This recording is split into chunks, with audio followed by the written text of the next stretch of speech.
It's impressive that you are here. Like, I woke up this morning to do a run through of my slides. It was like a frog jumped out of my throat. And I realized that I was like at the bar until sometime, like talking people's ears off until like 1 in the morning. I was like nonstop talking. So my voice is a wreck. I apologize because there's people in the room that I was talking to till 1 in the morning. I apologize already in advance. But I had a good time. So thanks for making for the session this morning. My name is Josh. I am the Senior Vice President of Growth at the Electric Coin Company. And we're going to talk a little bit about ECC's strategy, all-up strategy, which is a focus on delivering a world-class UX for ZEC. So we want to get into some details around how we think about what UX is. What do we mean when we say UX for ZEC? Because maybe it's not intuitive for everybody. And then we're going to talk about UX as governance and how we believe it should impact governance of the protocol. So a lot of what I'll say I think is obvious to some people. If it's obvious to you, I'm sorry, this is going to be totally boring. But hopefully there's some good stuff in here and you get an update on some of the things that we're doing in support of UX as a strategy. So this is our mission. You may have seen it before. It's to empower people with economic freedom. And in support of that mission, we contribute to and support a fair and open currency to protect the freedom, dignity, consent, and security of people all over the world. Now, one thing that I think most people kind of gloss over this and they say, okay, that sounds great. In the Zcash ecosystem, what they don't see though is like privacy is not mentioned in here at all. It's focused on people and freedom, dignity, consent, and security. That's our end game. That's what we're pushing for. Privacy is a necessary piece of that. These things can't exist without privacy. So we're assuming it as something that's part of it. Did you guys see the news this morning? Anybody see the news about Tornado Cash? If you didn't see the news this morning, Tornado Cash, the technology was put on an OFAC list. Not the person, but like smart contracts put on an OFAC list. Like crazy, crazy times where like you kind of get where they want to go. But that is not economic freedom.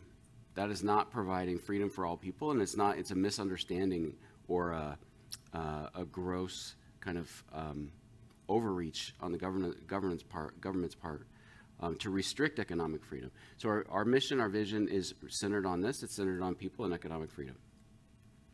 So we used to talk about it like back in the day. This is the original Z.Cash site, if you weren't around back then. And we talked about Zcash as internet money. I had like some theoretical challenges with this because like what is the internet and could you have crypto without the internet? But we have kind of circled back, and if you were in Chris's session yesterday, or if you have a chance to watch it later, I recommend that you do. And he talks about how we're starting to frame and rebrand Zcash. And we're focusing on this kind of message that Zcash is cash for Web3. What does that mean? It's good for everyday things, not money laundering to North Korea. It's everyday things that we need security and freedom to do, and that includes sending money to a friend, paying someone for services, purchasing something on the internet, that we can store our value there, that it's a good and secure mechanism to store value, that it's borderless, and that it's built for interoperability with other things. And when I say interoperability, I know a lot of people assume chain. That's part of it, right? But there's a whole potential stack of interoperability. And so when we're thinking about it, we're thinking about it in terms of this kind of broader stack. So this is one of my favorite. I look at this picture about once a month, and I've done it for over, 10, 15 years. This is like a reminder for me of some things. But I want to ask a question. What is common about the people that are in this picture? They're what? They have hats, coats. Who said that? That's it. They're all dead. So it's true. Those other things are true. There's other properties. But what is meaningful for me is I look back on this. This was like an IBM sales conference like 100 years ago. And all of the people were working on great tech, right? And what they're doing is important, like it's feeding their families, they're working on something. IBM did a lot of great stuff. But it's this constant kind of thing that I look at in terms of like, what is it that I'm doing and giving my time in my life to? And what is the impact that it's having? And when I got engaged, the reason I got engaged with Zcash was not for the tech. It was for this. It's for economic freedom for everyone around the world, and that's why it's like the center of our mission. So our North Star is a multi-year plan. It's something less than the mission. It's more descriptive. But our North Star is to deliver a world-class user experience for ZEC. So what do we mean when we talk about user experience? This is a meme that's often used on the internet, and it's wrong. People like to use it to say, okay, we have UI designers and they design a path, and UX is the thing that people choose to do instead of following the path that the UI designer had in mind. But the reality is the person that's in that photo that's walking that path, their user experience are the trees that are next to them, or the sun or the shade that they feel. It's the park benches, it's the river, it's the sun. Now, there may be other people that walk this same path that actually want to walk on the concrete because they don't want their shoes dirty. Maybe it's raining. It's a different set of conditions. But when we look at user experience, it's got to be holistic. It's the whole thing. It's not just UI in this way versus this way. Maybe something like this is a little bit closer. This is like the ketchup bottle example. So we could, historically we've had these ketchup bottles like I grew up with, and you had to stick a knife up there and pop it and hope that you get ketchup out, and I could never figure out, maybe there was an art to doing it, I don't know.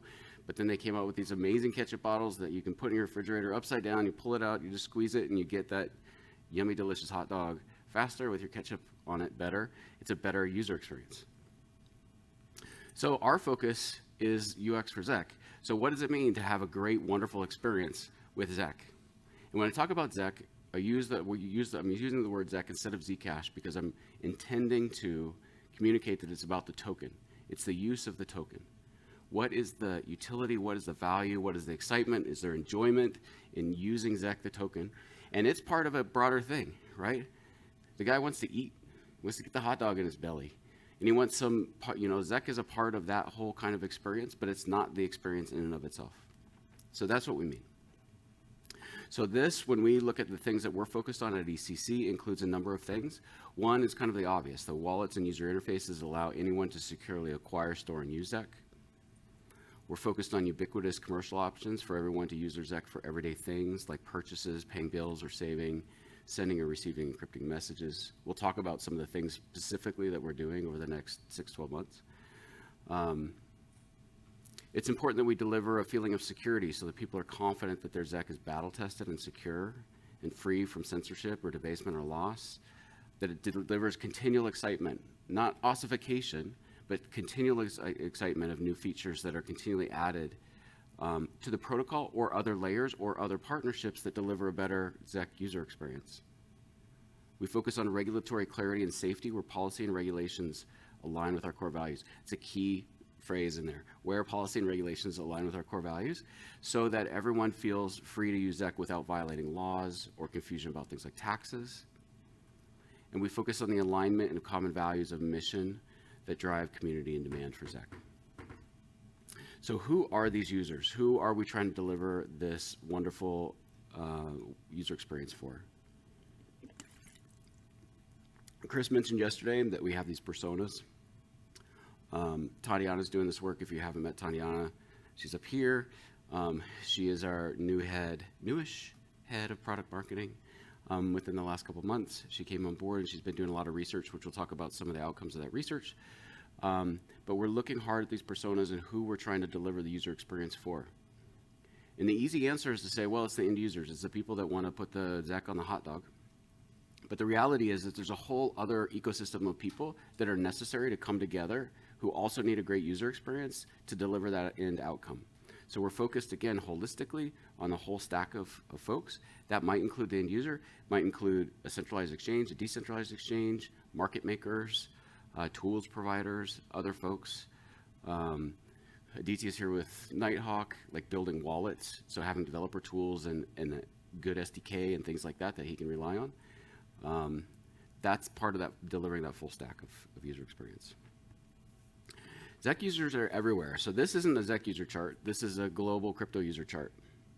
But I heard somebody say yesterday, and I don't remember who it was, and so I'm not going to call you out if you're here, but I heard somebody say, like, Zcash is US centric, and we've got to go global. It's US centric. The reality is that we're going to talk about that here in a second, where Zcash is. The reality is this is what's happening with crypto around the world, right? So this was a survey that was not conducted by Gemini. They had somebody else do it for them, but this was part of their 2022 Global State of Crypto. Where you're seeing the greatest percentage of adoption are Indonesia and Brazil and Israel and Nigeria and South Africa and Mexico, and the US is way down on that list. The world, if you think the world is revolving around the US as it relates to crypto, it's not. The world is moving faster outside of the US than it is inside the US. Why? Because there's some use cases, there's some interesting things going on. We need to understand what those interesting things are going on. Why are people in Nigeria using cryptocurrency? Do we know? How do we get that information? How do we engage? How do we deliver a great user experience for them? So we've done this survey. This is what we call internally a belly button survey. We've run it now twice, year over year, and we're going to now run it every 4 months or so, and we'll improve it as we go. But our intent with the survey is to figure out or to estimate the number of Zcash users around the world at any given time. So incredibly daunting, difficult challenge. So how do we do that? So it takes some extrapolation to allow us to get to something close. These aren't perfect numbers. But we're doing surveys of non-crypto people through Google and paying for people to communicate things to us about what they think about crypto. Do they like crypto? Do they not? Do they hate it? What cryptos do they like? Why do they like them? How are they engaging with them? And one of the questions that we ask is, have you used ZEC in the last 12 months? So buy, send, or use the token. And we can take that and based upon the populations and the other data, get to some estimates. What's remarkable here, so the United States, we're estimating in the last 12 months, 3.5 to roughly 4 million ZEC users in the United States. That's more in the US, right, than we have here in this room, here at this conference, on the forum, on Telegram, or on crypto Twitter, just in the US.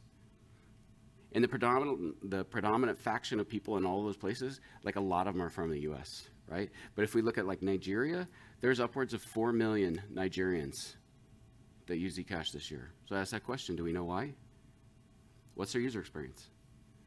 Why are they purchasing? Are they leaving it on an exchange? Are they trying to secure their, is it like a means to secure their wealth? But look at the India numbers.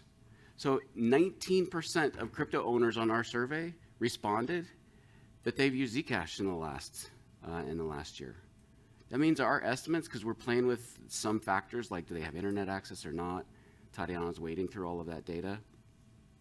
But anywhere from 23 to 54 million people in India used Zcash last year. What's their user experience? We're not engaging there. We haven't been engaging there. We need to. All right, so ZEC is the center, the user experience. Like, what's the delivery mechanism? What's the bottle? How do we bottle it? So we're bottling in kind of three key areas. One is around availability, incentives, and community. So what do these things mean? Availability is about ZEC in all the places. Regardless of where I am in the world, do I have access to the token? Can I buy it? Can I sell it? Can I exchange it? Can I store it on a wallet? Whether I'm in Syria or whether I'm in the US or whether I'm in the Bahamas or wherever. That means you need end user tooling, things like wallets and other apps to be able to use. You need acquisition mechanisms, whether that's through a centralized exchange or decentralized exchanges. And that's why like DEXs are so important, and like what this Tornado Cash thing is like completely rotten, or part of it, right? Is that idea that you can start to regulate and restrict people's use of code, accessing code to conduct business. That's a huge risk for Zcash's success around the world, right? Independent of just the privacy thing. That's available as investment vehicles. There's people, like we talked about laws and regulations, that people feel safe to be able to use it within well-governed countries, and things like developer access and tooling. Also Web3, we talk about Zcash being cash for Web3. Like, what does that mean? So but we see ZEC, the token, it's necessary for ZEC, the token, to be able to get off its own island, to get off the Zcash protocol, that's its home, but to also be available on DeFi, on other chains as a token or a representation or exchange. So it could be synthetic assets, it could be something else, it could be ZEC being included within smart contracts. There are all kinds of interoperable options kind of down that, but that's where we see ZEC playing an important role. The other is community, so ZEC on all the t-shirts. Like we want everybody wearing the ZEC t-shirts. Like we have this one is like I love because our marketing team, or Chris, came up with this. This privacy is normal. It's got this little Zcash logo, it's got Zcash in the back, and we're running these regulatory events in Washington, D.C., and it's Paul, who's our head of policy and what's the other part of it? Alliance building. Paul heads all that stuff, and we have this breakfast that we run with think tanks and policymakers, practitioners, academics who come together, and Paul's like handing out these t-shirts that was like the hottest thing, right? So all of these, it's not like the big Zcash logo, that's not what they want, but this, like they can get behind and they can wear. So we want Zcash on all the t-shirts, we're building community through things like that, as well as end user marketing that spurs word of mouth marketing. Like how do we be smart about amplifying the marketing that we're doing, because we have a limited budget. And then also cross-chain communities. So being able to work as we work and interop across all these different layers, that there are other communities that are amplifying. And I'll give you an example of that here in a sec. And then incentives. So why do I want to use the token? It may be that it's the most secure means to store my wealth. It may mean that I want to make money on DeFi and put it up for yield. I want to stake the tokens. Those are all valid use cases, right? So what are the incentives and how do we best support the incentives? Now, all of these run across kind of these different areas of product growth and information. In the next session, Paku and Geffen are going to talk about what's going on with the wallet, the mobile wallet, and that's a key piece to our strategy, the plan with that. Again, there'll be a different name, but that's right now it's the ECC wallet.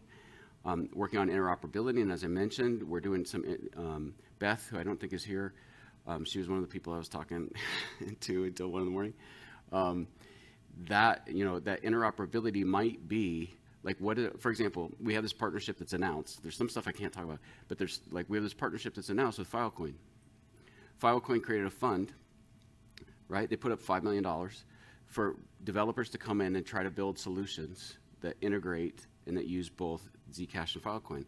Is that a consensus layer change? Probably not, right? I mean, that's pretty big. That might come sometime later. But there's all kinds of things where maybe a wallet provider has the ability to support both shielded ZEC and Filecoin, and you're able to buy your Filecoin storage using your shielded ZEC through a common wallet. That's an example of kind of, that's interoperability at above the protocol layer. We're building crypto and traditional finance alliances. So we're trying to work on both sides as TradFi comes in, on starting to engage and educate with those folks, as well as the traditional folks. Web and DeFi I've talked about a little bit, and then co-marketing. So a great example of co-marketing is the commercial that came out yesterday. So there's a commercial that came out. Anybody see it? A couple of people? Okay, so you have to go look for it. It's pretty cool. So it's a commercial that we did in partnership with Flexa, and it stars David Duchovny, and it stars a number of Zcashers, and it has all kinds of Zcash Easter eggs all throughout that video. You almost like some of them you have to freeze frame to like find them, but it was a blast. But it was a blast to do, and Flexa paid for it, and they flew us out to California, and we went to the full-up studio, and we did all of that kind of thing. But what's brilliant about the campaign is we were able to start to push stuff out, and Flexa is also pushing stuff out. So you have two communities with some common values, amplifying each other's stuff, across the internet. We get much more benefit from that kind of marketing than if we stay like on our own little marketing island as well. So we're focused on those co-marketing initiatives, and then policy and regulatory relations. So the Tornado Cash, if nothing else, see how important that is, that we're engaged with the right people. Like when Paul came on board, he mentioned to me, he's like, when stuff like this happens, you can't then start to build relationships right then. Like, you need to be able to pick up the phone and talk to that congressional office or talk to that senator, because you have built a relationship already. The narratives are very clear, and you can engage there. By the time this kind of stuff happens, it's too late. You've lost, or it's like a long slog to get it back. So it's really, really important. So we also brought in somebody to head regulatory relations, in addition to our policy work in Washington, D.C. So Gary's back there. Say hi to Gary. And Gary is focused on global regulatory relations, where Paul is focused on policy and coalition building within Washington, D.C. So that's kind of how those stack. But both of those are really important. And quite frankly, the job is huge for those two, but we're investing heavily to ensure that we are able to kind of keep the doors open so that ZEC is available in all the places. On the community side, it's the SDKs and the open source. Again, we'll hear the wallet session here coming up next if you have a chance. Working on things like campaigns and brand and education initiatives. If you missed, again, Chris's thing yesterday, he announced we're working on rebranding Z.Cash, reworking the site, and providing some pretty cool kind of direction on that moving forward.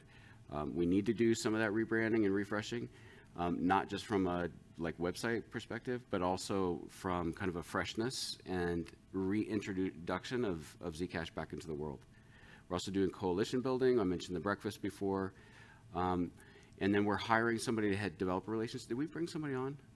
Did we get them hired? I don't remember. Not yet. Okay, so we've got an open role for a developer relations person, because we want to make sure that our developers are in the community are well taken care of. And then things like governance.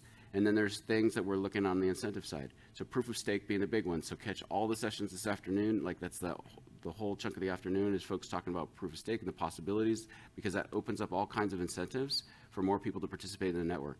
If you were around in 2018, when ASICs hit the network, we lost upwards of 90%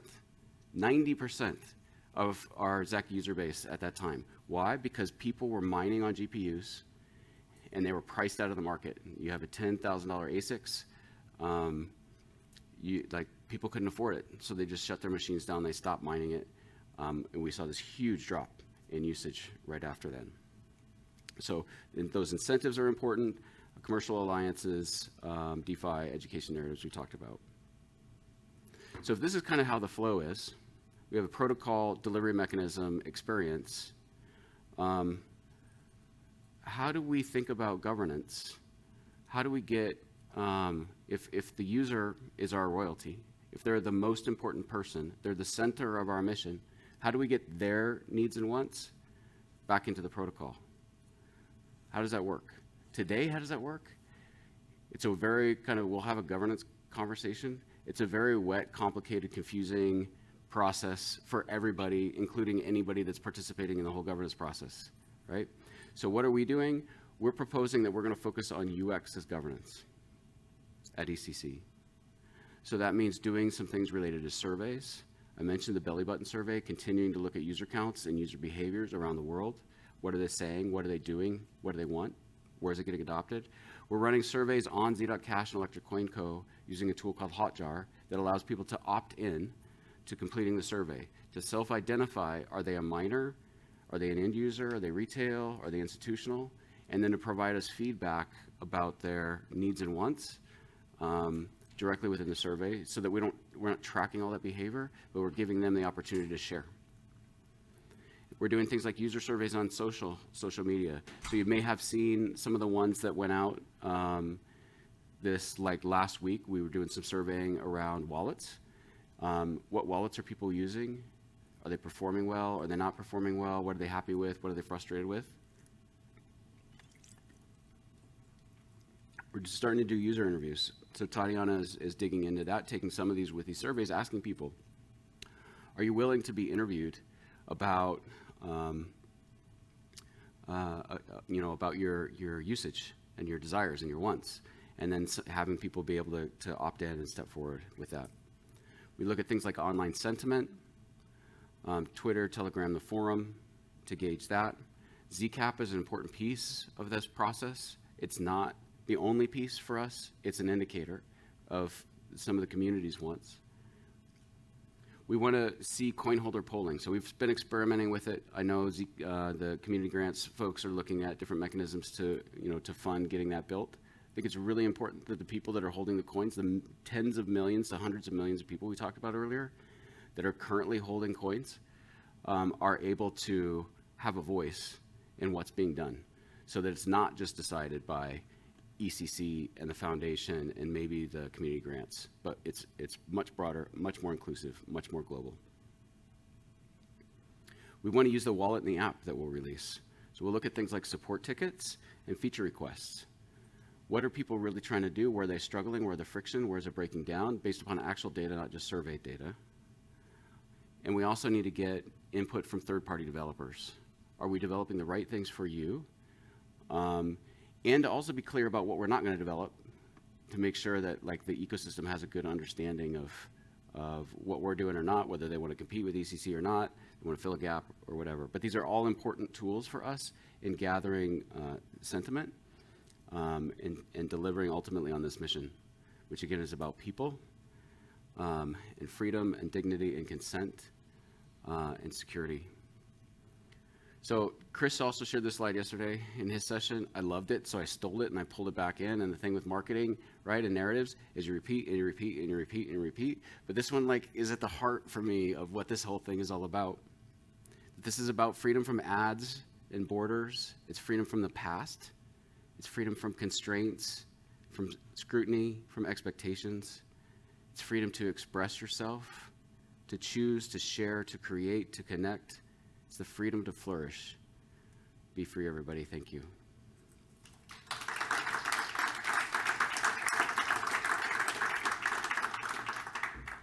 All right, we have questions? All right, we've got a couple of interesting questions here. And the first one is, which survey methodology was used to conclude that 50 million people in India used Zcash in last year? So I could barely hear that. But it sounded like what survey methodology was used to do the... To conclude that 50 million people in India used Zcash in last year. So if you missed that slide, we have this, right? This is a rough approximation of the number of Zcash users in the last 12 months. So the way that worked is we use Google surveys. We surveyed thousands of people in India. We send them out and we pay them for their response. So the people then that are responding then are asked a series of questions. Like, have you heard of cryptocurrency? Have you used cryptocurrency? What do you think about cryptocurrency? Here's some coins. Have you heard of any of these coins? Here's one called Bitcoin or Zcash or Monero or something else. And we allow people to self-select which things they've heard of. Which things have you used in the last 12 months? Which have you bought or sold? And we go through this process, and it's kind of it's like information broadly, and also helps us to kind of weed down.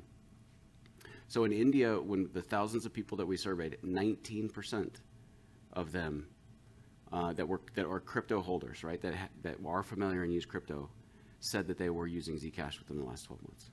So that's where that came from. And then what we do is we take the broader data, this data that we get from other sources, this being one of this survey, and saying, okay, how many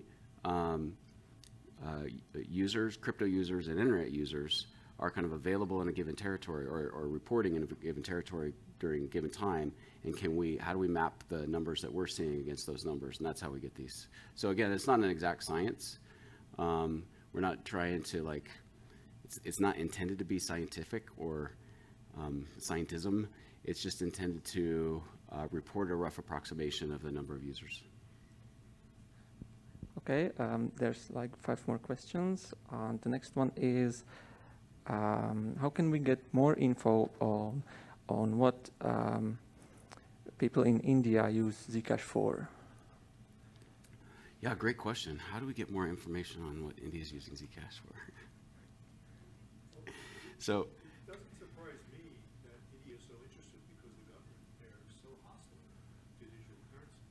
They're having pretty onerous movements, and so I think a lot of savvy tech people there are saying, well, we're going to protect ourselves and have really good Yeah, I like heard fits and starts, right? So actually have a friend who is unbanked. I think he's still unbanked.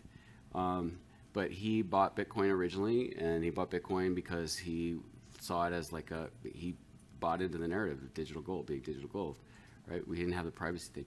We have another friend of the project, Gautam, who has said that, the great use case for him and a lot of people that he knows is the Swiss bank account in your pocket. So it's securing your wealth against government. But we want to hear more of those stories. These are very anecdotal. So like what Tatiana was talking about, one of the things that we're asking in these broad surveys is, are you willing to be interviewed? And so we want to get out in front of more people to be able to get more of these stories about why they're using it. So that's the process that but it isn't surprising. It isn't too surprising that there's a lot of interest there. Yeah. I laud your aspirational approach, but people more in the know this, but the message is not getting out there. I think one of the very powerful things about Zcash is I laud open accounting when you can do it. I laud, like, you want to be transparent and say, look, we have nothing to hide here. But fact of life in a competitive business model is competition, and you can't let your competitors know what you're doing. If you're going to hire the ad campaign company Ogilvy Mather, you're going to send them over some digital currencies. You don't want to have your competitors know you're doing that.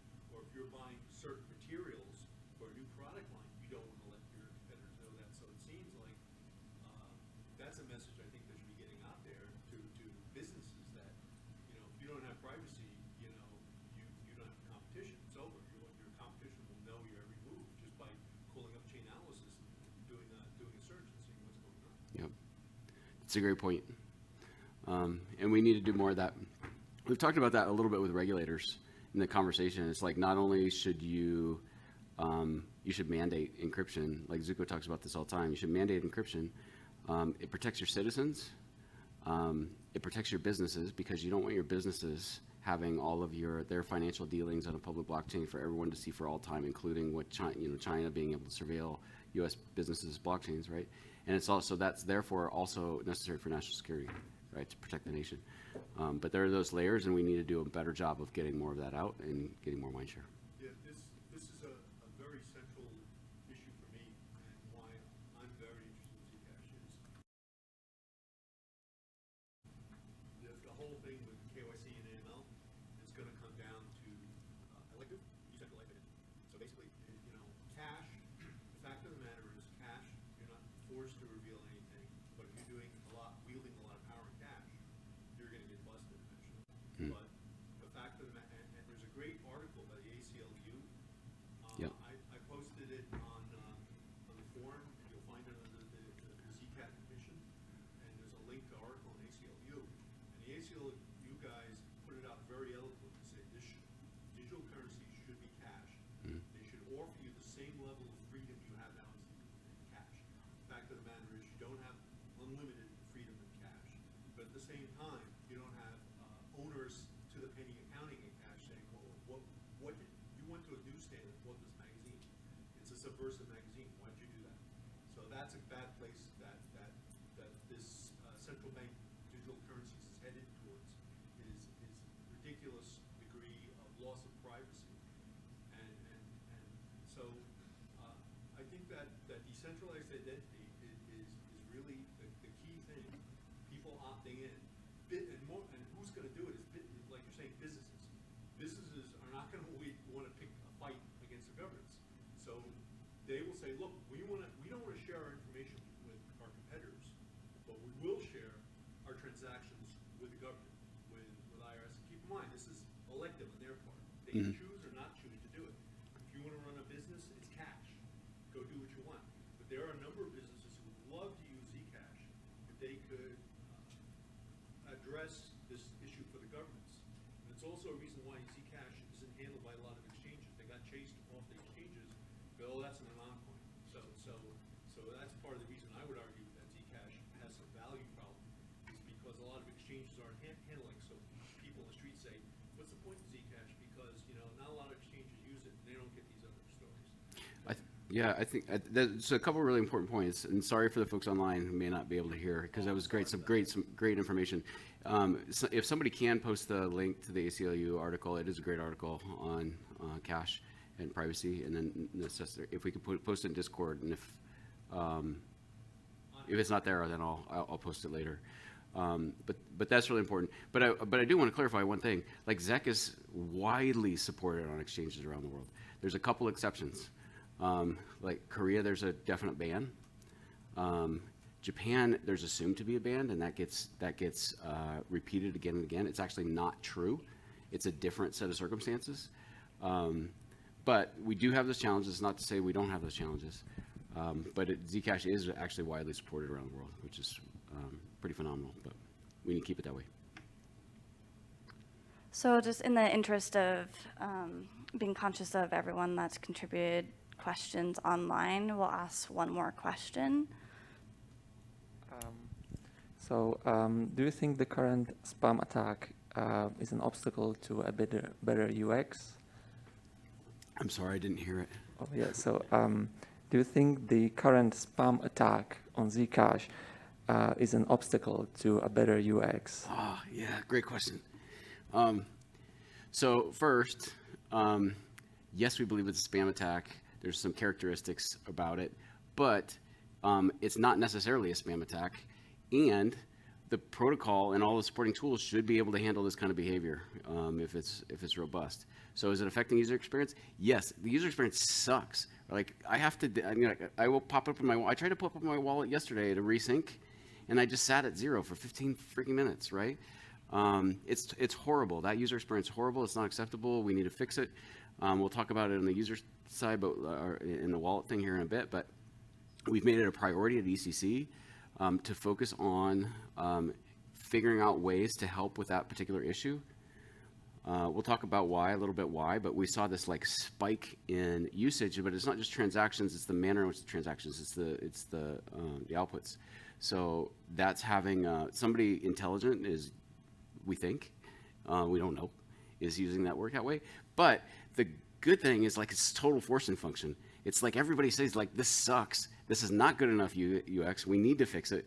And it's rallying or it's creating some sense of urgency, I think, across the community to figure out ways to kind of handle this type of transaction load on the chain.